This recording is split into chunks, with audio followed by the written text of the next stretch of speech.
আর এখনকার ম্যাক্সিমাম সন্তান মা বাবা দেখবে এই জন্য লুকাইয়া বিবির কাছে দেয়। আর বিবিও আনছে একটা ছোট লোকের বাচ্চা ধরে, মাকে বাবাকে শ্বশুর শাশুড়িকে না দিলে সেই বিবি বেশি খুশি। আছে না নাই? আর জোরে। কিন্তু ওই রাখালিয়া ওই কাঠুরিয়ার চিন্তা দেখেন। ও বন্ধু, দেখতে দেখে রাত্র পার হয়ে গেল, ফজরের আজান হয়ে গেল। এবার বাবা মাকে দুধ দহন করলেন, দুধ পান করালেন। আজকে এই ছেলেটা এত বড় বিপদে পড়ে আছে, আল্লাহর কাছে দরখাস্ত দিলেন, ওগো আল্লাহ, সেই দিন যে বাবা মার সাথে আচরণ করেছিলাম, ওই আচরণ একমাত্র তুমি মাওলার খুশির জন্য করেছিলাম। ওই দিনের আমল যদি তোমার কাছে পছন্দ হয়ে থাকে, তাহলে তুমি আজকে আমাকে এই বিপদ থেকে উদ্ধার করো। তার দরখাস্ত শেষ হইতে দেরি হাদিস শরীফের মধ্যে এসেছে। এবার নজর দিয়ে চাইয়া দেখলেন আল্লাহর কুদরতে একটুখানি পাথরটা সরে গেছে। মানুষ বুখারী শরীফের হাদিস ভ্রমণ করতে করতে করতে করতে বন্ধু তারা সন্ধ্যা হয়ে গেল। পাহাড়ের গুহার মধ্যে ঢুকে গেলেন। কোথায়? পাহাড়ের গুহার মধ্যে ঢুকে গেল। পাহাড়ের গুহার মধ্যে ঢুকতে দেরি ওই পাহাড়ের চূড়া থেকে বিশাল বড় এক পাথর বন্ধু ধসে পড়েছে তাদের প্রবেশ মুখে। মানে যেই জায়গা দিয়ে গুহার মধ্যে ঢুকেছে ওই দরজা বরাবর বিশাল পাথর। এখন এত বড় পাথর বন্ধু ধসে পড়েছে, এখান থেকে কোনোভাবেই তারা বের হতে পারছে না। হাদিস শরীফের মধ্যে এসেছে, যেই তিনজনে পাথরের বিপদের মধ্যে পড়েছে, পৃথিবীর কোনো শক্তি নাই, আল্লাহ রাব্বুল আলামিনই পারে তাদেরকেই এই বিপদ থেকে মুক্তি করতে। এবার তিনজন ভিতরে বসে বসে চিন্তা করলেন, কি করা যায়, এখন কি করব, এখন আমাদের কি করা উচিত? পৃথিবীর কোনো মানুষও তো জানে না এই গভীর পাহাড়ের ভিতরে আমরা বিপদগ্রস্ত হয়ে আছি, একমাত্র এই বিপদের খবর জানে আমার আল্লাহ। এখন তিনজন লোক, কয়জন? তিনজন লোক। বন্ধু, তারা তিনজন মিলে পরামর্শ করলো, তারা তিনজন মিলে বুদ্ধি করলো, আমরা তো তিনজন মানুষ, আমরা তিনজন মানুষ একটা বুদ্ধি করতে পারি। আমাদের জীবনের স্পেশাল আমল, কিসের আমল? আমাদের জীবনের স্পেশাল আমলের উসিলা দিয়ে আল্লাহর কাছে দরখাস্ত করব, ওগো আল্লাহ, ওই দিনেই গুরুত্বপূর্ণ আমল আমরা করেছিলাম, ওই আমলের বিনিময়ে আজকে বিপদ থেকে বাঁচাও। জোরে কন্যা সুবহানাল্লাহ। তাদের ইমানি পাওয়ার কত দেখছেননি? ইমানি জজবা কত দেখছেননি? বন্ধু, আমি আপনাদেরকে বলে দিতে চাই, আপনারা গভীর মন দিয়ে শুনবেন। এই তিনজন লোকের মধ্যে প্রথম জন, এটাও কিন্তু জুলুমের অন্তর্ভুক্ত, কারণ সন্তান কর্তৃক বাবা মা নির্যাতিত হচ্ছে বর্তমানে বেশি বেশি। বিশেষ করে যেই ছেলেটা রিক্সা চালায়, যেই ছেলেটা দিনের বেলা মাটি কেটে দিন মজুর, ওরা কখনো মা বাবার কলিজায় আগুন দেয় না, বাবা মার কলিজায় আগুন দেয় ওই সমাজের শিক্ষিত ছেলেরা। কথা বলেন না কেন? যাদেরকে বাবা মা না খাইয়া বন্ধু বড় বড় অফিসার বানাইছে, ঠিক কিনা বলে? এর মধ্যে প্রথম জন আল্লাহর কাছে দরখাস্ত করলেন, ওগো আল্লাহ, ওই দিন আমি আমার মা বাবার সাথে মিষ্টি আচরণ করেছিলাম, ভালো আচরণ করেছিলাম, তুমি আল্লাহর দিদারের আশায়, আল্লাহ তোমার সন্তুষ্টির জন্য। ভালো কাজটা কি জানেননি? ভালো কাজটা হলো বন্ধু, ওই লোকটা, প্রথম লোকটা, তিনি ছিলেন একজন কাঠুরিয়া। তিনি কাঠ কেটে কেটে জীবন জীবিকা নির্বাহ করতেন। তিনি একদিন কাঠ কাটতে গিয়ে পাহাড়ে দেরি হয়ে যাওয়ার পরে কাঠ কেটে তিনি বাড়িতে আসলেন। আসার পরে দেখলেন বাবা মা ঘুমিয়ে গেছে। তার একটা দুধের পশু ছিল যার দুধ দহন করত, এই দুধ দহন করান করে বাবা মাকে খাওয়াইতো। কিন্তু তিনি আজকে এসে দেখলেন বাবা মা ঘুমিয়ে গেছে, ওই পশুর দুধ দহন করতে পারলো না। তিনি পশুর দুধ দহন করলেন। দুধ দহন করার পরে পাত্রটা হাতে নিয়ে দাঁড়াইয়া রইলেন। ওই দুধ দহন করার পরে ওনার সন্তান এসে ডেকে ডেকে বলে, বাবা গো, তুমি দুধ দহন করেছো, আমাকে একটুখানি দুধ দাও, আমি দুধ পান করবো। কিন্তু ওই কাঠুরিয়া ডেকে ডেকে বলে, না না না, আমি প্রতিদিন দুধ দহন করার পরে আমি সবার আগে আমার মা বাবাকে খাইয়ে দেই। আজকে এসে দেখলাম আমার মা বাবা ঘুমিয়ে গেছে, তুমি আমার সন্তান হতে পারো, কিন্তু আমি আমার বাবা মাকে দুধ না খাওয়াইয়া আমি তোমাকে দুধ দিতে পারবো না। জোরে জোরে কন্যা সুবহানাল্লাহ। আর এখনকার ম্যাক্সিমাম সন্তান মা বাবা দেখবে এই জন্য লুকাইয়া বিবির কাছে দেয়। আর বিবিও আনছে একটা ছোট লোকের বাচ্চা ধরে, মাকে বাবাকে শ্বশুর শাশুড়িকে না দিলে সেই বিবি বেশি খুশি। আছে না নাই? আর জোরে। কিন্তু ওই রাখালিয়া, ওই কাঠুরিয়ার চিন্তা দেখেন। ও বন্ধু, দেখতে দেখে রাত্র পার হয়ে গেল, ফজরের আজান হয়ে গেল। এবার বাবা মাকে দুধ দহন করলেন, দুধ পান করালেন। আজকে এই ছেলেটা এত বড় বিপদে পড়ে আছে, আল্লাহর কাছে দরখাস্ত দিলেন, ওগো আল্লাহ, সেই দিন যে বাবা মার সাথে আচরণ করেছিলাম, ওই আচরণ একমাত্র তুমি মাওলার খুশির জন্য করেছিলাম। ওই দিনের আমল যদি তোমার কাছে পছন্দ হয়ে থাকে, তাহলে তুমি আজকে আমাকে এই বিপদ থেকে উদ্ধার করো। তার দরখাস্ত শেষ হইতে দেরি হাদিস শরীফের মধ্যে এসেছে। এবার নজর দিয়ে চাইয়া দেখলেন আল্লাহর কুদরতে একটুখানি পাথরটা সরে গেছে। কিন্তু হাদিস শরীফের মধ্যে এসেছে মানুষ বের হওয়ার ব্যবস্থা এখনো হয় নাই, মানে লোকগুলো যে বের হবে এই পরিবেশ এখনো তৈরি হয় নাই। এবার দ্বিতীয় জনের পালা। ও বন্ধু, আমি আপনাদেরকে আজকে বলে রাখি, পৃথিবীতে যখন যে জায়গাগুলো আল্লাহর গজব যখন আসবে, পৃথিবীতে সবার আগে বন্ধু শহরগুলো ধ্বংস হবে। কি আগে ধ্বংস হবে? শহরগুলো আগে ধ্বংস হবে। আমি আপনাদেরকে বলি, শহরের মধ্যে বাবা মাকে বাসা থেকে বের করে দেয় ম্যাক্সিমাম সন্তান। আমার কথা একমত হবেন কিনা জানি না, তবে চিরন্তন সত্য। আপনি দেখেন শহরের মধ্যে বন্ধু অন্ধকারাচ্ছন্ন পরিবেশ, অলিগলিতে ভরা। ওই শহরের মধ্যেই বন্ধু সাধারণ কোনো মানুষকে দূর থেকে এসে হত্যা করে চলে যায়। আছে না নাই? অনেক বেওয়ারিশ লাশ পাওয়া যায় কি যায় না? এবার আসেন শহরের মধ্যে ম্যাক্সিমাম বন্ধু অলি গলিতে, আনাচে কানাচে, শহরতলিতে অথবা শহরের অট্টালিকায় অথবা শহরতলিতে, অলিগলিতে, বস্তিতে, আনাচে কানাচে অনেক বেশি জিনা, ব্যভিচার, সমকামিতা তৈরি হয়। শহরের মধ্যে সবচেয়ে বেশি মানুষ, ধনী মানুষ, শক্ত থাকে, শক্তমনা থাকে, অহমিকা থাকে, অহংকার থাকে। শহরের মধ্যে সবচেয়ে বেশি পরের হাক মানুষ মারে। কথা বলেন না কেন? এমনি করে করে সবগুলো এক্সপ্লেন করতে পারবো না, আপনারা একটু আইডেন্টিফাই করবেন আমার কথাগুলো ঠিক আছে কিনা। বন্ধু, আমি আপনাদেরকে বলে দিতে চাই, ও বন্ধু, দ্বিতীয় জনটা হলো ওই ব্যক্তি, উনি ওনার চাচাতো বোনকে ভালোবাসতেন। কি করতেন? চাচাতো বোনকে ভালোবাসতেন। ওই মেয়েটা অত্যন্ত যুবতী ছিল।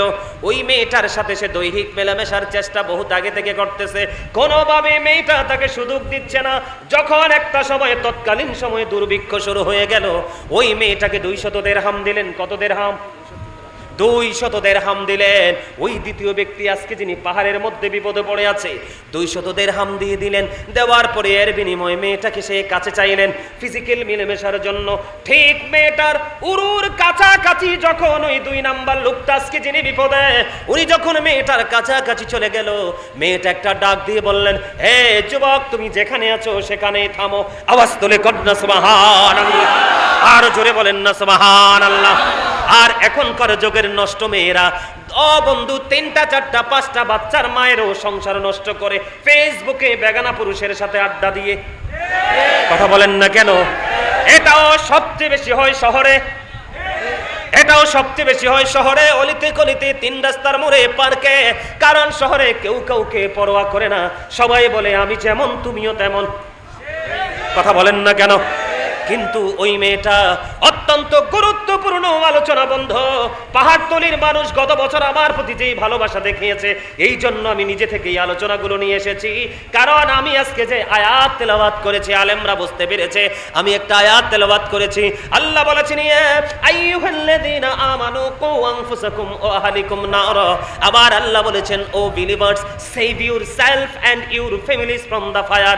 আল্লাহ ইমানদারকে ডেকে বলেছেন, তুমি জাহান্নাম থেকে বাঁচো এবং তোমার পরিবারকেও জাহান্নাম থেকে বাঁচাও। আমি আজকে আপনাদের কাছে এসেছি আপনাদেরকে বাঁচানোর জন্য। আওয়াজ তুলে বলেন আমিন, আরো জোরে বলেন আমিন। বন্ধুরে আমার, আমি আপনাদেরকে বলে দিতে চাই, এবার কি করলো দেখেন। ওই ছেলেটা যখন মেয়েটার একবারে উরুর কাছাকাছি চলে গেলেন, এটা কিন্তু সিহাসিত্তার অন্যতম হাদিস গ্রন্থ বুখারী শরীফ থেকে এসছে হাদিস খানা। এবার মেয়েটা বললেন, এই যুবক, তুমি যেখানে আছো সেখানে থামো, আর একটু আমার দিকে এগোবে না। কেন রে, কেন তোমার কাছে আমি এগোবে না? এবার মেয়েটা ডাক দিয়ে বললেন, আমাকে যিনি বউ করে ঘরে নিয়ে যাবে, আমার সতীত্ব, আমার ইজ্জত রক্ষা করার দায়িত্ব আমার স্বামীর জন্য, এটার হক যিনি আমার স্বামী হবে একমাত্র তিনি। আরে জোরে জোরে কন্যা সুবহানাল্লাহ, আরো জোরে বলেন না সুবহানাল্লাহ। এবার ছেলেটার বিভক্ত, এবার ছেলেটার বিবেক কি উঠলো, জাগ্রত হয়ে গেল। এবার ছেলেটা কি করলেন, ওই মেয়েটাকে ছেড়ে অনেক দূরে চলে আসলেন।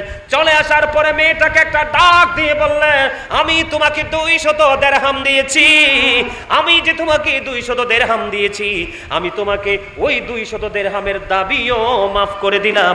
এই ছেলেটা এই কথা বলে এখান থেকে চলে গেল। সুবহানাল্লাহ বলেন না? এই ছেলেটা যখন যুবতী মেয়েটাকে ছেড়ে যখন চলে গেল, ওই ছেলেটা আজকে বিপদে পড়েছে। ওই যে 3 জনের মধ্যে দ্বিতীয় আল্লাহর কাছে দরখাস্ত করার প্রার্থী, এবার এই ছেলেটা আল্লাহর কাছে দরখাস্ত করে দিলেন, ওগো আল্লাহ, ওই দিন আমি সুযোগ পেয়েছি, সুযোগ পাওয়ার পরেও আমি একেবারে নির্জনে মেয়েটাকে কাছে পেয়েছিলাম, আমি চাইলে যা ইচ্ছা তাই আমি করতে পারতাম, একমাত্র তুমি মালার সন্তুষ্টির জন্য আমি ওই সুযোগ পাওয়ার পরেও আমি মেয়েটাকে ছেড়ে চলে এসেছি। ওই দিনের এই আমল যদি তোমার কাছে বেশি পছন্দ হয়ে থাকে গো, তাহলে আজকে আমাকে ওই ভয়ঙ্কর বিপদ থেকে বাঁচাও। এই দরখাস্ত শেষ করতে দেরি, এবার চাইয়া দেখে হাদিস শরীফের মধ্যে এসেছে পাথরটা আরো একটুখানি আল্লাহর কুদরতে অটো সরে গেছে, কিন্তু এখনো বের হওয়ার রাস্তা তৈরি হয় নাই। জোরে জোরে কন্যা সুবহানাল্লাহ। এরপরে বন্ধু, এবার হচ্ছে আপনাদের ওয়াজ, মূল ওয়াজ, কারণ এটার অপশনে 3টা। 3 নম্বরে আমি চলে এসেছি। 3 নম্বর জন যিনি, ওনার কেমন চরিত্র ছিল জানেননি? উনি এক মালিক ছিলেন, উনি মহাজন ছিলেন। ও বন্ধু, তিনি মালিক ছিলেন, ওনার আন্ডারে অনেক শ্রমিক কাজ করত। কি করত? অনেক শ্রমিক কাজ করত। অনেক শ্রমিক কাজ করতে গিয়ে একদিন একজন শ্রমিক তার বেতন না নিয়ে চলে গেল। এখান থেকে আজকে ওই পাহাড়তলির সমস্ত ব্যবসায়ী, এই পাহাড়তলির সমস্ত মানুষের জন্য এইটুকুই যথেষ্ট, আর বেশি ওয়াজের প্রয়োজন নেই। ওই তৃতীয় ব্যক্তি, তিনার চরিত্রটা কেমন ছিলেন? তিনি ছিলেন এক সময়ের বড় মহাজন। ও বন্ধু, ওনার আন্ডারে অনেক শ্রমিক কাজ করত। একটা সময় একজন শ্রমিক বেতন না নিয়ে চলে গেল। বেতনটা যখন না নিয়ে চলে গেল, তখন ওই মহাজন কি করলেন, আহারে আমি এখন কি করব, তুমি তো আমার কাছে টাকা পাও না, আমি তো তোমার কাছে ঋণী হয়ে রইলাম, তোমাকে আমি কোথায় খুঁজে পাবো, তুমি না জানি কোন অজানা গন্তব্যে হারিয়ে গেছো, আমি কি করব, মালিকের কাছে জবাব দিব। কেমন মালিক দেখেন, কেমন মালিক, কেমন মহাজন। তিনি কি করলেন, ওই যে শ্রমিকের টাকাটা, ওই টাকাটা দিয়ে তিনি পশু কিনলেন। কি কিনলেন? পশু কিনলেন। বন্ধুরে আমার, এই পশু বড় হলো, ছোট্ট পশুটা বড় হতে থাকলো। একদিন এটা মা হয়ে গেল, মা হওয়ার পরে বাচ্চা দিল, ওই বাচ্চাটা আবার মা হলো, আবার মা বাচ্চা দিল। এমনি করে করে মা বাবা দাদা দাদি নাতি পতি এরম করতে করতে করতে করতে অনেক সময় পরে ওই শ্রমিক একদিন হঠাৎ করে মালিকের কাছে চলে আসলো। মালিকের কাছে এসে ডেকে ডেকে বলছে, মালিক আপনার মনে পড়ে কি, আমি তো আপনার কাছে একটু পারিশ্রমিক পাবো, আমি আপনার কাছে একটু বেতন পাওনা আছি, আমার বেতনটা দয়া করে দিবেন কি? এবার ওই মালিক একটা মাঠের দিকে দেখিয়ে দিলেন, ওই যে মাঠের দিকে তাকাও, ওই মাঠের দিকে তাকিয়ে দেখো, মাঠে অনেক সুন্দর সুন্দর পশু, বকরি বেড়া দুম্বা এরা বিচরণ করতেছে আর মনের আনন্দে ঘাস খাচ্ছে। এই সবগুলো তোমার, এই সবগুলো তোমার, সবগুলো তুমি নিয়ে যাও। এবার ওই শ্রমিক প্রশ্ন করলো, মালিক আপনি কি আমার সাথে দুষ্টুমি করছেন? না না না, যেদিন তুমি আমার কাছে পারিশ্রমিকটা রেখে গিয়েছিলে, ঠিক সেই দিনই আমি তোমার এই পারিশ্রমিকটা ইনভেস্ট করেছি। আজকের দিন পর্যন্ত এগুলো বেড়ে বেড়ে এই পর্যন্ত এসেছে, এগুলো সবগুলো তোমার, তুমি নিয়ে যাও। আওয়াজ তুলে বলেন না সুবহানাল্লাহ, আরো জোরে বলেন না সুবহানাল্লাহ। এটা তো আপনারা ইতিপূর্বে আর শুনছেন নি, হাদিস শরীফটা আপনারা শুনছেন নি? আমারা বলেন, শুনছেন? যারা শুনছেন তাদের কাছে আরো ডাবল মজা লাগছে, আর যারা ফার্স্ট শুনেছেন তাদের কাছে অসম্ভব মজা লেগেছে। আর আমি তো যখন কিতাব নিয়ে বসি এগুলো চর্চা করতে থাকি, আমি যতই বলি ততই আমার কাছে প্রেমময় মনে হয়। জোরে জোরে কন্যা সুবহানাল্লাহ। কারণ এগুলো যখন পড়তে থাকি, জানতে থাকি, জানাতে থাকি, তখন আমি আমার চরিত্রটাকেও শোধরানোর চেষ্টা করি। সুবহানাল্লাহ বলেন না?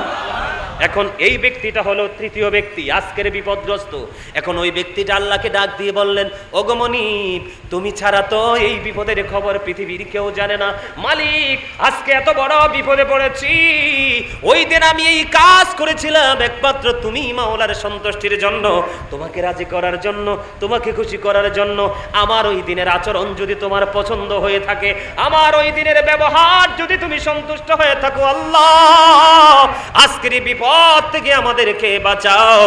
ওই তৃতীয় ব্যক্তি যিনি ওই গরিবের হক ফিরিয়ে দিয়েছেন, ওই যে কাজের লোকের বেতন ফিরিয়ে দিয়েছেন, শ্রমিকের শ্রম তিনি ফিরিয়ে দিয়েছেন, এই কারণে আল্লাহ রাব্বুল আলামিন ওই ব্যক্তির দরখাস্ত এমন ভাবে কবুল করলো, সঙ্গে সঙ্গে পুরো পাথরটা সীমানা ছেড়ে চলে গেল আল্লাহর কুদরতে। তিনজন মানুষ নির্দ্বিধায় এখান থেকে বের হয়ে এসেছে।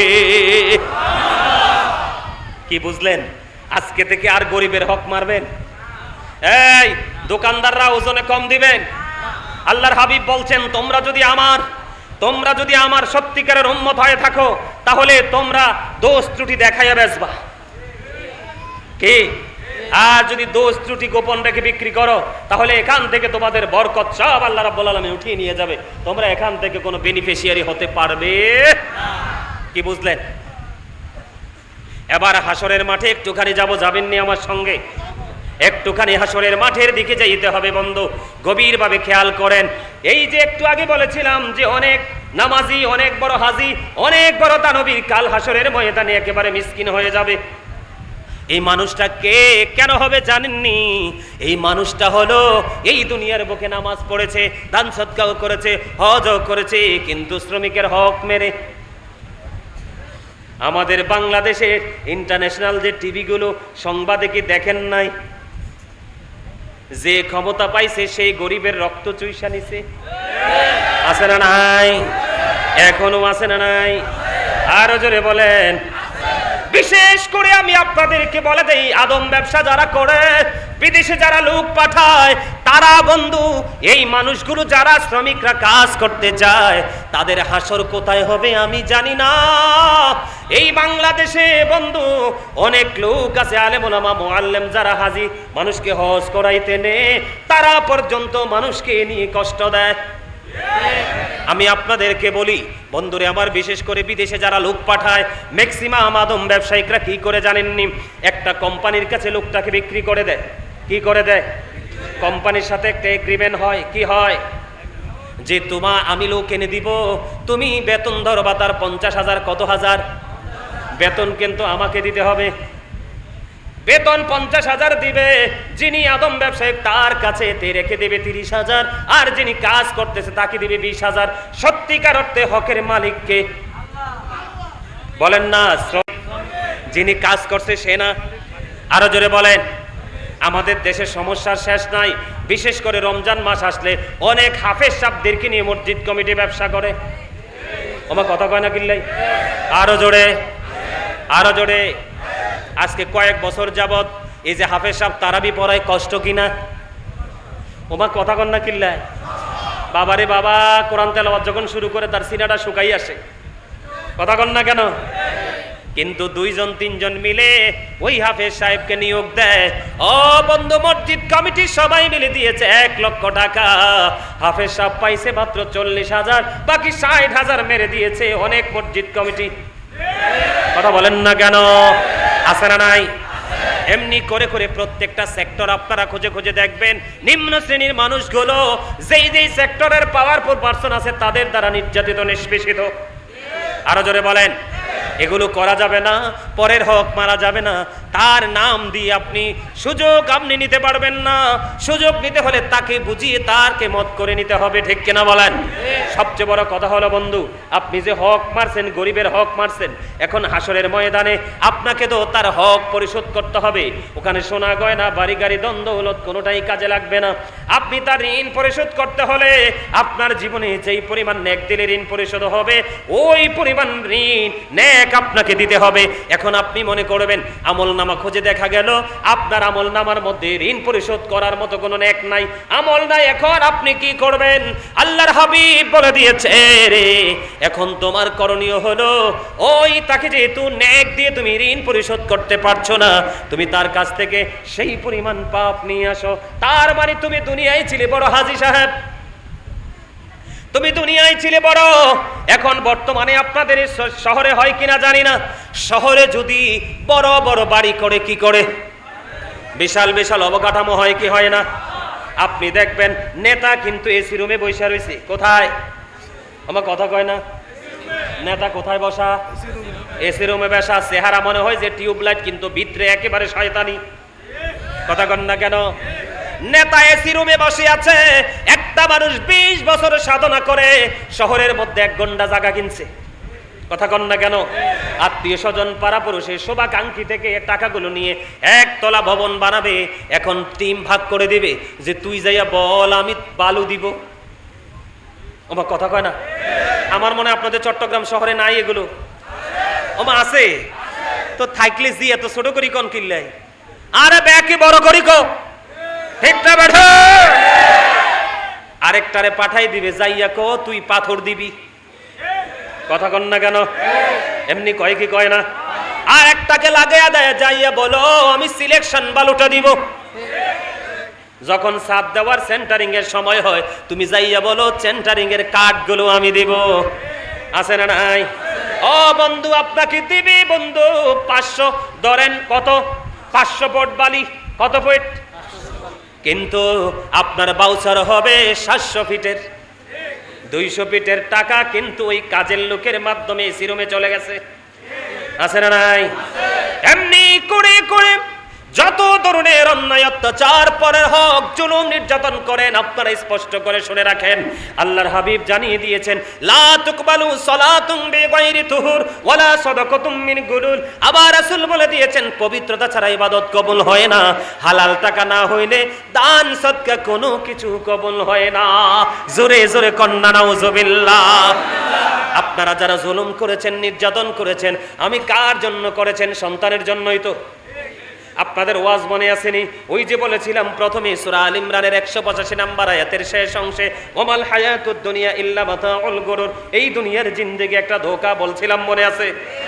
এবার আমি আপনাদেরকে নিয়ে যাব কোরআন শরীফের 19 পারা সূরা শুআরা 88 নম্বর আয়াতে। আমার আল্লাহ বলে দিয়েছেন ইয়াউমা লা ইয়ানফাউ মালু ওয়ালা বানুন, ওই কাল হাসরের দিন আপনি দেখতে পাবেন আপনার সন্তান সন্ততি ধন সম্পদ কোনো কিছুই আপনার কোনো কাজে আসবে না। কার জন্য বাড়ি বানালেন? কার জন্য টাকা বানালেন? আমি আজকে আপনাদেরকে বলে যাই বন্ধু, আপনার বিবি বাল বাচ্চা সন্তান সন্ততি এই আর এই পাহাড়তলিতে সুদের টাকা আছে না নাই? আরো যারা বলেন আছে না নাই? বন্ধুরি আমার, আপনি যেই কোনো হারাম পথে উপার্জন করে সন্তানের জন্য রেখে গেলেন, আপনি মরে যাওয়ার পরে এগুলো ভোগ করবে সন্তান, কিন্তু সন্তানকে আল্লাহ জিজ্ঞেস করবে না। এই দুনিয়ায় সন্তান ভোগ করবে, কিন্তু যন্ত্রণা আপনাকে ওই কবরে ভোগ করতে হবে। জোরে জোরে কন্না নাউজুবিল্লাহ। এই জন্য আপনারা আমার প্রাণের রাসূল বলে দিয়েছেন কেমন অবস্থা হবে আমার দিকে তাকান। আপনি ঋণ পরিশোধ করতে পারছেন না, নেক আমল দিতে দিতে সব আপনার শেষ হয়ে গেল, এখনো পর্যন্ত আপনার পাওনাদার বাকি আছে। আপনাকে কি করতে হবে? তার থেকে গুণ আনতে হবে। তার মানে আপনার আমল নামা একেবারে পাপে পরিপূর্ণ হয়ে যাবে। আর যেই দুনিয়াতে যেই মানুষটা লাঞ্ছিত হয়েছে, অপমানিত হয়েছে, লজ্জিত হয়েছে, নির্যাতিত হয়েছে, ওই মানুষটা বিনা হিসাবে জান্নাতে চলে যাবে। তার আমল ছিল অল্প, কিন্তু নির্যাতনের প্রতিবাদ দুনিয়াতে করতে পারে নাই। এগুলো তার যারা নির্যাতন করছে তাদের থেকে ফয়সালা করে আমার আল্লাহ তাকে জান্নাত পর্যন্ত পৌঁছে দিয়েছে। জোরে জোরে কন্না নাউজুবিল্লাহ। আরো জোরে বলেন নাউজুবিল্লাহ। ওয়াজকে বুঝতে পারছেননি? আরো জোরে বলেন। আমার কথা বুঝতে পারছেননি? তাহলে কাউকে অনিচ্ছাকৃতভাবে গালিও দেওয়া যাবে না, হত্যা করা যাবে না, কারো গায়ে চর বসানো যাবে না। কথা কি বুঝতে পারছেন? কোনো ধরনের অন্যায় করা যাবে না। তবে আপনার জীবনে আমল যদি কম করেন আপনার জান্নাতে যাওয়ার সম্ভাবনা আছে। তবে পরের হক, পরের প্রতি যদি আপনি ঋণী থাকেন, কোনোভাবে আপনি নাজাতে পাওয়ার সুযোগ নাই। জোরে কন্না নাউজুবিল্লাহ। আল্লাহর হাবিব বলেছেন গাছের ডালা কি? কথা বলেন না কেন? একটা গাছের ডালার হক। কিসের হক? তার মানে এক্সাম্পল দেই সহজে। ধরেন আমার চাচার কাঁঠাল গাছ আছে। কি আছে? আজকে বৃষ্টি না, বৃষ্টির ছাগলের কিন্তু কাঁঠাল গাছ খুব পছন্দ, জানেননি এটা? কাঁঠাল পাতা কিন্তু ছাগল খুব মজা করে খায়। আমরা যেরকম পোলাও খাই না মজা করে গোস্ত দিয়ে, এই ছাগল কিন্তু কাঁঠাল গাছ, কাঁঠালের পাতা খেতে পছন্দ করে, খুব পছন্দ। চাচার ধরেন কাঁঠাল বাগান আছে। এই যে বৃষ্টি নামছে, আমি আমার বকরিগুলো নিয়ে কোথায় যাব? ছাগল কিন্তু বৃষ্টি সহ্য করতে পারে না, জানেননি এটা? পানি লাগলেই পাগল হয়ে যায়, একদম লেজ উঠিয়ে দেয়, দৌড়, যেখানে আশ্রয় পাবে সেখানেই চলে যাবে। এক্সাম্পল দিচ্ছি বোঝার জন্য। চাচার কি বাগান? কাঁঠাল বাগান, আর আমার আছে 1 ডজন ছাগল, আর নামছে বৃষ্টি, ছাগলও পেটের খিদায় কান্নাকাটি করতেছে, কিন্তু বাগানটা আমার বাড়ির কাছে। চাচা তো ঘুমায়, বৃষ্টি পড়তেছে, টিপ টিপ করে টিনের চালে আরামের ঘুম দিছে চাচা। তা আমিও চাচারে জিজ্ঞেস করার প্রয়োজন মনে করি নাই, আমি রাতের বেলা গিয়ে 4-5টা ডালা কেটে আমার ছাগলকে খাইয়া পেট ভরাইয়া দিলাম। কি করে দিলাম? এখন এই গাছের ডালায় তো জ্যৈষ্ঠ মাস আসলে 10টা কাঁঠাল ধরতো, কথা বলেন না, অথবা 2টা ধরতো, কিন্তু এই বঞ্চিত করলাম কে? আমি। ঠিক কিনা বলেন? এই ডালা যখন বছর যেত, বড় হতো, মোটা হতো, একটা সময় কাঠ হতো, কথা বলেন না কেন? হতো কি হতো না? ধীরে ধীরে ধীরে ধীরে ধীরে ধীরে ধীরে ধীরে বন্ধু বড় হয়ে যেত। এটা সুযোগ থেকে বঞ্চিত করলাম আমি, আমার চাচাকে না বলে সব কিছু নিয়ে নিলাম। এই জন্য আমার চাচার কাছে আমি ঋণী। এই কাঁঠালের ডালার জন্য পর্যন্ত আমাকে জাহান্নামের আগুনে ভুগতে হবে।